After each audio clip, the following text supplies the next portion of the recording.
मैं उसके इरादों को भांप सा गया। ये भी हो सकता था कि मैं गलत होता। आदमी इतना गिर कैसे सकता है? सोचते सोचते पता ही न चला कि कब आँख लग गई। गहराती रात में जो सन्नाटा होता है उसमें कई आवाजें आपसे बहस करती, रुठती मनाती, कब सपनों की खिड़की से कैसे दृश्य लेकर सामने आ जाए यह कहना मुश्किल होता है। शायद सपने में आप बिल्कुल असहाय हो जाते हैं। यूनिवर्सिटी में पढ़ते हुए ऐसा सुना था कि यह आदमी की सोच और समझ नए आकार लेती है, उसमें नई आशाएं पैदा करती है, एक सुनहरे भविष्य की स्वप्निल आशा और सुरक्षित जीवन की उम्मीद। कुछ ऐसी ही उम्मीदों के साथ पढ़ते लिखते, खाते पीते, सीखते समझते नए और पुराने मित्र शत्रु मिलते गए, बिछुड़ते गए, बदलते गए। इन्हीं में से एक मित्र वो था जो आज तक दिमाग में कौंधता है। शायद इतने बरसों पहले घटी उस रात ने मुझे कई बार जगाया है। उस रात में कई बातें मुझे अपने सोए हुए बच्चों को देखकर याद आती है। मैं न चाहते हुए भी डर जाता हूँ, ये सोचकर कि आदमी के इरादों को सूंघ लेना भी उसे जान लेने जैसा होता है। यार कोर्स तो पूरा हो गया, 1-2 महीने में डिग्री भी मिल ही जाएगी, पर हंसते और चुटकुले सुनाते हुए वो 3 पेग पी चुका था। न जाने ये चिंता बीच में कहां से आ गई। हॉस्टल का लास्ट डे था। बिछुड़ने के इस पल को उत्सव में बदलने के लिए हम 3 थे, वो, मैं और एक अंग्रेजी अद्धा। कमरे की दीवार पर चिपका हिटलर का पोस्टर बिना मुस्कुराए हम दोनों को घूर रहा था। मैंने उसे कभी उतरा नहीं क्योंकि ये मेरे इस दोस्त का दिया गया एक सप्रेम उपहार था। खैर, मैंने इस आनंदमयी माहौल को इस तरह की बातों में जाया न करने की हर कोशिश को नकारते हुए कहा, अरे यार, तुम ये बताओ कि भाभी से शादी का इरादा कब है? पिछले 3 साल से तुम लोगों की लव स्टोरी तो परवान चढ़ेगी ही।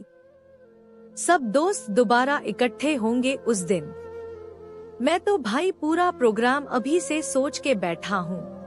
भाभी को घर ले जाने के लिए एक शानदार नौकरी मिल जाए। सब प्रोग्राम पूरे होंगे यार, पर ये साले जो अपने से पहले डिग्री लेकर बैठे हैं, सब अभी सड़क पर ही बेरोजगार की तख्ती लटकाए घूम रहे हैं। पर मैं तेरी भाभी को खोना नहीं चाहता। नौकरी वोकरी तो मुझे उससे करवानी नहीं है, मैंने साफ कह दिया है उसे। कर भी ले तो बुरा क्या है, दोनों ऐश करोगे।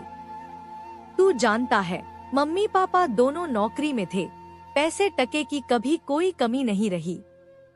हम 2 भाई बहन बचपन से हॉस्टल में पढ़े, मम्मी पापा के पास टाइम नहीं था हमारे लिए। हाँ, छुट्टियों में कभी कभार आते या नौकर के हाथ खाने पीने का सामान भिजवा देते। हम बड़े होते गए और यह सिलसिला बना रहा। पूरा बचपन और आधी जवानी हॉस्टल में निकल गई। अब भी अगर घर न जाऊं तो कोई ज्यादा फर्क उन्हें पड़ने वाला नहीं। हाँ, पैसे जब चाहूं मंगवा सकता हूं। शायद उन्हें ऐसा संबंध ही अच्छा लगता है। अब तो फोन पर बात करना भी एक फॉर्मेलिटी सी लगती है। वो भावुक हो गया था या उसका कोई रोष सामने प्रकट हो रहा था, शायद मैं भी पीते समय इसका सही अंदाजा नहीं लगा पा रहा था।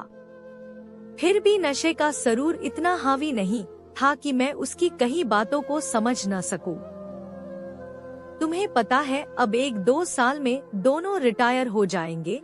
इस दौरान अगर मैं इस बेरोजगारी के दौर में नौकरी पा जाऊं तो कम से कम अपनी पत्नी और बच्चों के साथ मम्मी पापा जैसी जिंदगी तो नहीं दोहराऊंगा।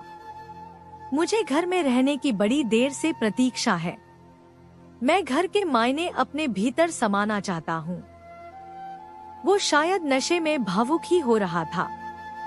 घर के बारे में सोचते हुए वो टेबल पर उंगली से गोल गोल रोटी जैसा चक्कर बनाने लगा। मैं और पीने के मूड में नहीं था, पर उसने अपना गिलास फिर भर लिया। सुना था कि आदमी नशे में अपनी सारी गांठों से मुक्त हो जाता है। मेरे मित्र के अंदर भी पुरानी गांठें थी जिन्हें शायद वो किसी गंभीर बीमारी बनने से पहले ही अंदर से निकाल देना चाहते थे। मोबाइल की घंटी बजी तो उसने स्क्रीन को कुछ देर ताका और फिर कॉल पिक कर ली। हाँ हाँ ठीक है जी पापा, अच्छा कल 2 बजे तक लौटूंगा जी। हाँ शर्मा अंकल से ले लूंगा, ठीक है ओके। और घर जा रहे हो क्या कल? मैंने उसकी बातों से अंदाजा लगाया। हाँ जाना ही पड़ेगा, साली पढ़ाई जो खत्म हो गई है। पापा कह रहे हैं बेटा हम कल दोपहर किसी पार्टी में जा रहे हैं, देर शाम तक लौटेंगे, पड़ोसी से चाबी ले लेना। मैं लगभग 1.5 महीने बाद घर लौट रहा हूँ। घर पहुँचूंगा तो मेरे इंतजार में घर का पालतू कुत्ता और घर के बाहर पड़ा ताला होगा। तुम्हें पता है कि यहाँ मेरे कमरे की चाबी मैं घर से आकर तुमसे लेता हूँ और कल घर की चाबी पड़ोसी से लूंगा। यार मुझे कई बार लगता है कि मैं किराए के मकानों में भटक रहा हूँ और मेरा पक्का ठिकाना अभी तक कोई बन ही नहीं सका। रिश्ते भी बस ऐसे ही हैं, जैसे किसी शरणार्थी कैंप में रहने वालों के सेना के साथ होते हैं। यार ऐसा नहीं सोचते, अंकल आंटी को कहीं जरूरी जाना होगा वरना उसने मुझे बात पूरी नहीं होने दी। जब से मैंने होश संभाला है सारी दुनिया उनके लिए जरूरी बनी रही, बस मैं ही फालतू रहा। क्या वाकई माँ बाप ऐसे होते हैं? किसी किताब में तो आज तक ऐसा नहीं पढ़ा देखा। मैं क्या कहता, वो काफी पी चुका था और भावुक था, उसकी आंखों में पानी था। उसने कई बार सर झुककर आंखें पोंछी, फिर कुछ देर मौन हो गया। अच्छा हाँ, तूने नौकरी के बारे में क्या सोचा और घर कब जा रहा है? हाँ मुझे कल यहाँ कुछ लाइब्रेरी की किताबें लौटानी है, फिर जाऊंगा। मेरे गांव के नजदीक एक इंश्योरेंस कंपनी का दफ्तर है, वहीं मार्केटिंग मैनेजर की जॉब की इंटरव्यू पर जाना है, देखते हैं। फिर यार ये अपना क्लासमेट था ना नहेश, बड़ा लकी निकला, बैंक की सरकारी नौकरी मिल गई उसे। पहले चांस में ही पीओ का पेपर क्लियर कर गया। हाँ भाई, ट्राई तो हमने भी किया था पर साला जनरल कैटेगरी की मेरिट बड़ी ऊंची गई। ये साला सिस्टम ही ऐसा है। वो उठकर खड़ा हो गया, नशे का सुरूर उसकी आंखों में तैर रहा था। अरे यार जा रहे हो क्या? यही सो जाओ। जाना तो है ही, मुझे सुबह उठकर थोड़ा सामान समेटना है, इसलिए अपने रूम में ही सोऊंगा। वो कुछ कदम चला, फिर वापस आकर मेरे सामने बैठ गया। अच्छा यार, ये जिनके माँ बाप सरकारी नौकरी में होते हैं और रिटायर होने से पहले जिनकी मौत हो जाती है, फिर क्या? नहीं मतलब उनके बच्चों को उनकी जगह, हाँ ऐसा सिस्टम है कि उनकी जगह उनकी औलाद को नौकरी दे दी जाती है, दया के आधार पर। उसी पद पर नियुक्ति होती होगी जिस पद पर आदमी नौकरी करते हुए मरा हो। अब यार इसके बारे में मुझे ज्यादा पता नहीं है, हाँ पर नौकरी जरूर मिल जाती है।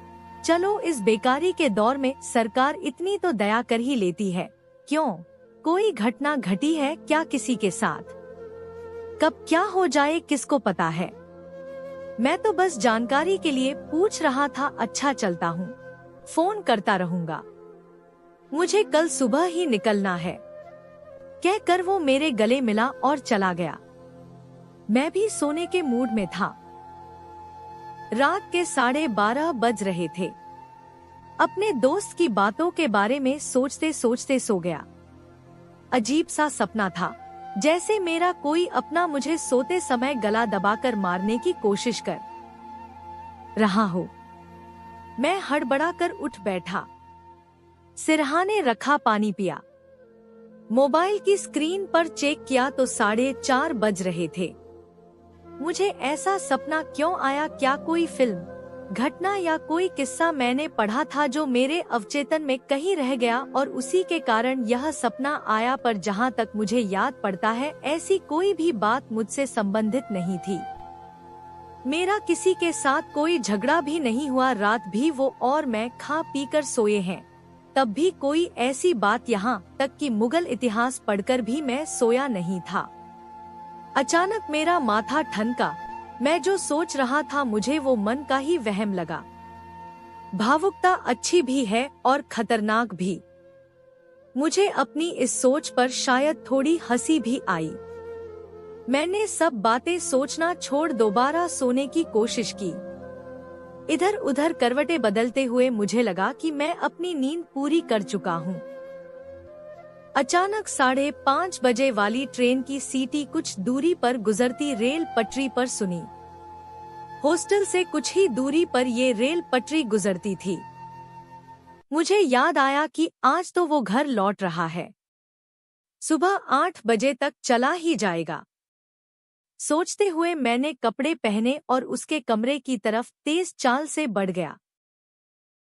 क्यों भाई, मेरे जाने की चिंता में नींद नहीं आई? चलो नीचे मेस में चलकर चाय पीते हैं। वो मुझे देखकर खुश हुआ। हाँ हाँ, चाय तो पी लेंगे, 2 मिनट बातें कर ले पहले। अगर जल्दी न हो तुम्हें। जल्दी तो है, जाने से पहले तेरी भाभी को उसके हॉस्टल के बाहर मिलकर जाना है, पर तो भी तो मेरा यार है। आ बैठ। कल रात तुम जो पूछ रहे थे, क्या पूछ रहा था भाई? अब तो मुझे कुछ याद नहीं, शायद ज्यादा ही पी ली थी। मुझे तो ये भी याद नहीं मैं अपने कमरे में कैसे आया। देख भाई, तुझे मेरी कसम अपनी दोस्ती का वास्ता देकर पूछता हूँ, क्या हुआ यार? कोई गाली वाली दी क्या मैंने रात में? यार आई एम सॉरी, तुझसे कोई नाराजगी नहीं है, नशे में कुछ बोल गया हूँ तो अपना भाई समझकर माफ कर देना।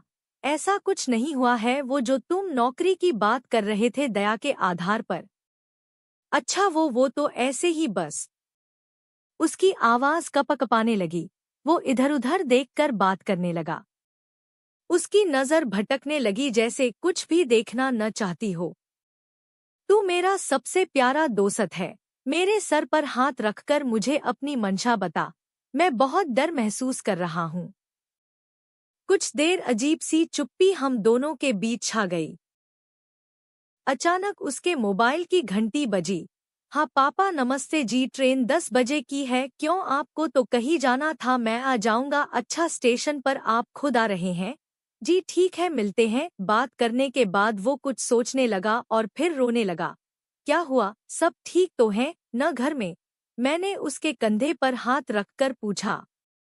तुम ये जानना चाहते थे न कि मैं रात को वो दया वाली नौकरी के बारे में क्यों पूछ रहा था? मेरे मन में पाप पैदा हो गया था, अपने पापा की हत्या करने का पाप, कि उनके मरते ही मेरी नौकरी पक्की हो जाएगी। वैसे भी कोई ऐसा रिश्ता हमारे बीच शायद बन ही नहीं पाया जो मुझे ऐसा सोचने से रोक पाता, पर आज मैं एक बहुत बड़ी गलती करने से बच गया हूँ। तुम्हें पता है, अभी पापा का फोन था, मुझे खुद स्टेशन लेने आएंगे। मेरा जी करता है कि उड़कर उनके पास पहुंच जाऊं और छोटे बच्चे की तरह उनकी गोद में चढ़कर गले लग जाऊं। कहकर वो बेतहाशा रोने लगा। मेरी आत्मा तक कांप गई। उसके इस भयानक इरादे का सारा आधार खुलता सा गया।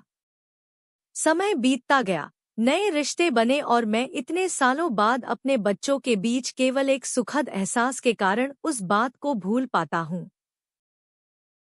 सोचता हूँ कि अगर उस दिन सुबह उसके कमरे तक पहुँचने से पहले उसके पापा को न कर अपने बेटे को जरा सा प्यार देने के लिए न समझाता तो शायद क्या हो जाता। और हाँ, अब मेरे कमरे में किसी हिटलर के पोस्टर की कोई जगह नहीं है।